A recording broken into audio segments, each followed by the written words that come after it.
Judges, chapters 18 and 19. In those days there was no king in Israel, and in those days the tribe of the Danites sought them an inheritance to dwell in.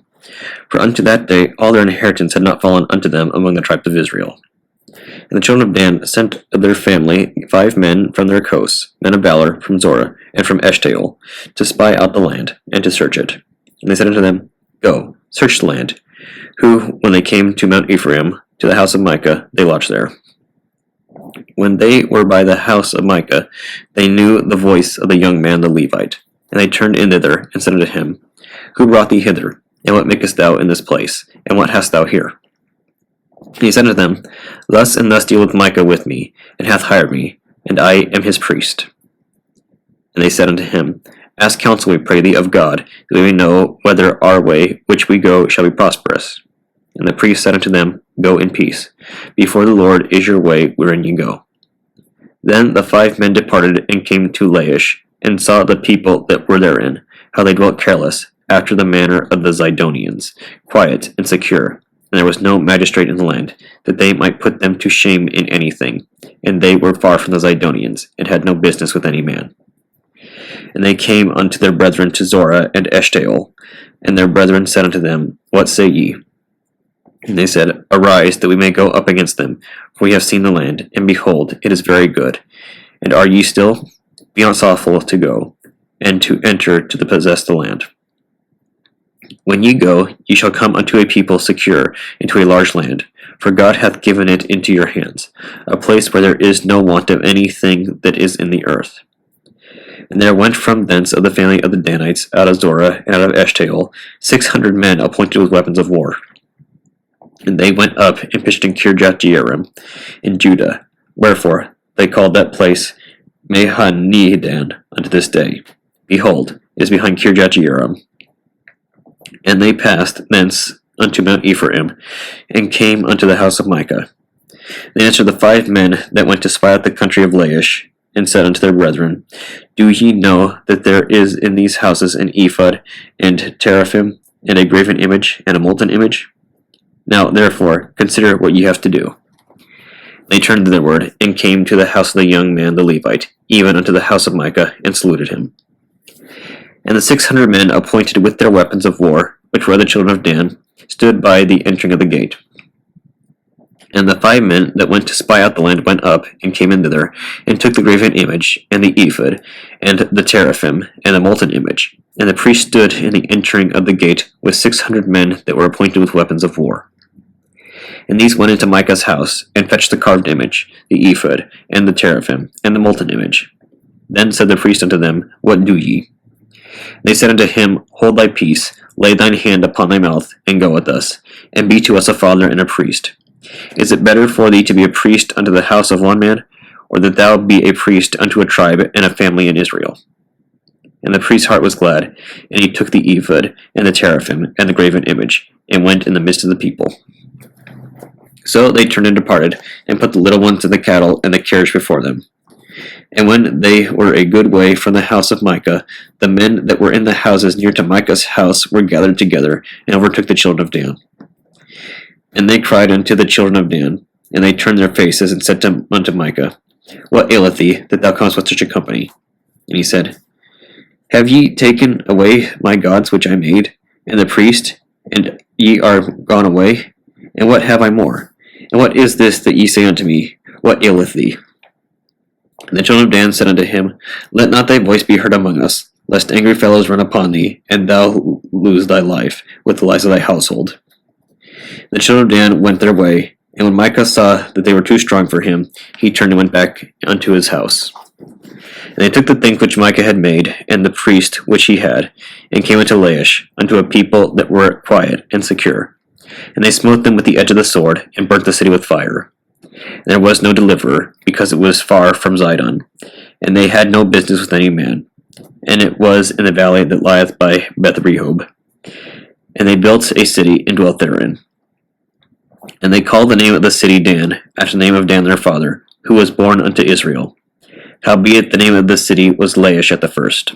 And the children of Dan set up the graven image, and Jonathan the son of Gershom, the son of Manasseh, he and his sons were priests to the tribe of Dan, until the day of the captivity of the land.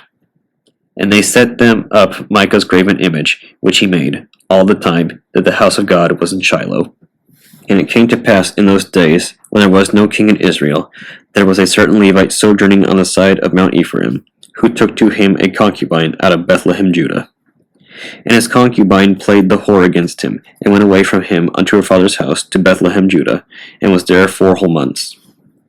And her husband arose and went after her to speak friendly unto her, and to bring her again, having his servant with him, and a couple of asses. And she brought him into her father's house. And when the father of the damsel saw him, he rejoiced to meet him.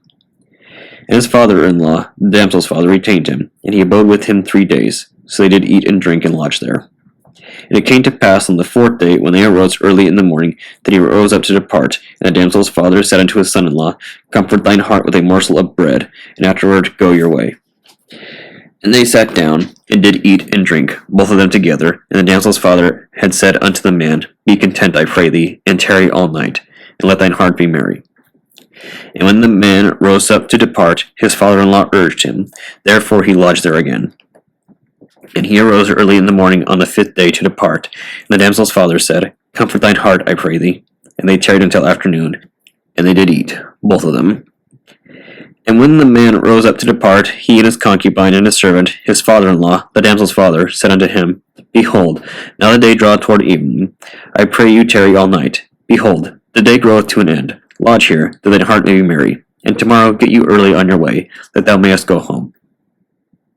But the man would not tarry that night, but he rose up and departed, and came over against Jebus, which is Jerusalem. And there were with him 2 asses saddled. His concubine also was with him. And when they were by Jebus, the day was far spent. And the servant said unto his master, Come, I pray thee, and let us turn into the city of the Jebusites, and lodge in it. And his master said unto him, We will not turn aside hither into the city of a stranger, that is not of the children of Israel. We will pass over to Gibeah. And he said unto his servant, Come, and let us draw near to one of these places to lodge all night, in Gibeah or in Ramah. And they passed on and went their way. And the sun went down upon them when they were by Gibeah, which belongeth to Benjamin. And they turned aside thither to go in and to lodge in Gibeah. And when he went in, he sat him down in a street of the city, for there was no man that took them into his house to lodging. Behold, there came an old man from his work out of field at even, which was also of Mount Ephraim, and he sojourned in Gibeah, but the men of the place were Benjamites. And when he had lifted up his eyes, he saw a wayfaring man in the street of the city. And the old man said, Whither goest thou? And whence comest thou? And he said unto them, We are passing from Bethlehem, Judah, toward the side of Mount Ephraim. From thence am I. And I went to Bethlehem, Judah. But I am now going to the house of the Lord, and there is no man that receiveth me to the house. Yet there is both straw and provender for our asses, and there is bread and wine also for me, and for thy handmaid, and for the young man which is with thy servants. There is no want of anything. The old man said, Peace be with thee. Howsoever, let all thy wants lie upon me, only lodge not in the street. So he brought him into his house, and gave provender unto the asses, and they washed their feet, and did eat and drink. Now as they were making their hearts merry, behold, the men of the city, certain sons of Belial, beset the house round about, and beat at the door, and spake to the master of the house, the old man, saying, Bring forth the man that came into thine house, that we may know him. And the man, the master of the house, went out unto them, and said unto them, Nay, my brethren, nay, I pray you, do not so wickedly, seeing that this man is come into mine house. Do not this folly. Behold, here is my daughter, a maiden, and his concubine. Them I will bring out now, and humble ye them, and do with them what seemeth good unto you. But unto this man do not so vile a thing. But the men would not hearken to him. So the man took his concubine, and brought her forth unto them. And they knew her, and abused her all the night until the morning. And when the day began to spring, they let her go. Then came the woman in the dawning of the day, and fell down at the door of the man's house, where her lord was, till it was light.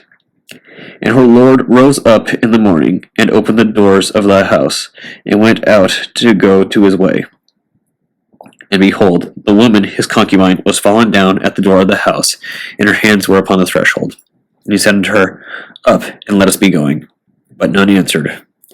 Then the man took her up upon an ass, and the man rose up, and gat him unto his place. And when he was come into his house, he took a knife, and laid hold on his concubine, and divided her, together with her bones, into 12 pieces, and sent her into all the coasts of Israel. And it was so, that all that saw it said, There was no such deed done, nor seen from the day that the children of Israel came up out of the land of Egypt unto this day. Consider of it, take advice, and speak your minds. Psalm 91. He that dwelleth in the secret place of the Most High shall abide under the shadow of the Almighty. I will say of the Lord, He is my refuge and my fortress, my God, in Him will I trust. Surely He shall deliver thee from the snare of the fowler, and from the noisome pestilence. He shall cover thee with His feathers, and under His wings shalt thou trust. His truth shall be thy shield and buckler. Thou shalt not be afraid of the terror by night, nor for the arrow that flieth by day, nor for the pestilence that walketh in darkness, nor for the destruction that wasteth at noonday. 1,000 shall fall at thy side, and 10,000 at thy right hand, but it shall not come nigh thee. Only with thine eyes shalt thou behold, and see the reward of the wicked, because thou hast made the Lord, which is my refuge, even the Most High, thy habitation. There shall no evil befall thee, neither shall any plague come nigh thy dwelling. For He shall give His angels charge over thee, to keep thee in all thy ways. They shall bear thee up in their hands, lest thou dash thy foot against a stone. Thou shalt tread upon lion and adder, the young lion and the dragon shalt thou trample under feet. Because he hath set his love upon me, therefore will I deliver him. I will set him on high, because he hath known my name. He shall call upon me, and I will answer him. I will be with him in trouble. I will deliver him, and honor him. With long life will I satisfy him, and show him my salvation. Proverbs chapter 16, verses 26 through 33. He that laboureth for himself, for his mouth craveth out of him. An ungodly man diggeth up evil, and in his lips there is a burning fire. A froward man soweth strife, and a whisperer separateth chief friends. A violent man enticeth his neighbour, and leadeth him into the way that is not good. He shutteth his eyes to devise froward things, moving his lips, he bringeth evil to pass. The hoary head is a crown of glory, if it be found in the way of righteousness. He that is slow to anger is better than the mighty, and he that ruleth his spirit than he that taketh a city. The lot is cast into the lap, but the whole disposing thereof is of the Lord. Ecclesiasticus chapter 26. Blessed is the man that hath a virtuous wife, for the number of his days shall be double. A virtuous woman rejoiceth her husband, for he shall fulfill the years of his life in peace. A good wife is a good portion, which shall be given in the portion of them that fear the Lord. Whether a man be rich or poor, if he have a good heart toward the Lord, he shall at all times rejoice with a cheerful countenance. There be 3 things that mine heart feareth, and for the 4th I was sore afraid: the slander of a city, the gathering together of an unruly multitude, and a false accusation. All these are worse than death. But a grief of heart and sorrow is a woman that is jealous over another woman, and a scourge of the tongue which communicateth with all. An evil wife is a yoke shaken to and fro. He that hath hold of her is as though he held a scorpion. A drunken woman and a gatherer abroad causeth great anger, and she will not cover her own shame. The whoredom of a woman may be known in her haughty looks and eyelids. If thy daughter be shameless, keep her in straitly, lest she abuse herself through overmuch liberty. Watch over an impudent eye, and marvel not if she trespass against thee. She will open her mouth as a thirsty traveller when he hath found a fountain, and drink of every water near her. By every hedge will she sit down, and open her quiver against every arrow. The grace of a wife delighteth her husband, and her discretion will fatten his bones. A silent and loving woman is a gift of the Lord, and there is nothing so much worth as a mind well instructed. A shamefaced and faithful woman is a double grace, and her continent mind cannot be valued. As the sun when it riseth in the high heaven, so is the beauty of a good wife in the ordering of her house. As the clear light is upon the holy candlestick, so is the beauty of the face in ripe age. As the golden pillars are upon the sockets of silver, so are the fair feet with a constant heart. My son, keep the flower of thine age sound, and give not thy strength to strangers. When thou hast gotten a fruitful possession through all the field, sow it with thine own seed, trusting in the goodness of thy stock. So thy race which thou leavest shall be magnified, having the confidence of their good descent. A harlot shall be accounted as spittle, but a married woman is a tower against death to her husband. A wicked woman is given as a portion to a wicked man, but a godly woman is given to him that feareth the Lord. A dishonest woman contemns shame, but an honest woman will reverence her husband. A shameless woman shall be counted as a dog, but she that is shamefaced will fear the Lord. A woman that honoureth her husband shall be judged wise of all, but she dishonours him in her pride shall be counted ungodly of all. A loud crying woman and a scold shall be sought out to drive away the enemies. There be two things that grieve my heart, and the third maketh me angry: a man of war that suffereth poverty, and men of understanding that are not set by, and one that returneth from righteousness to sin. The Lord prepareth such an one for the sword. A merchant shall hardly keep himself from doing wrong, and a huckster shall not be freed from sin.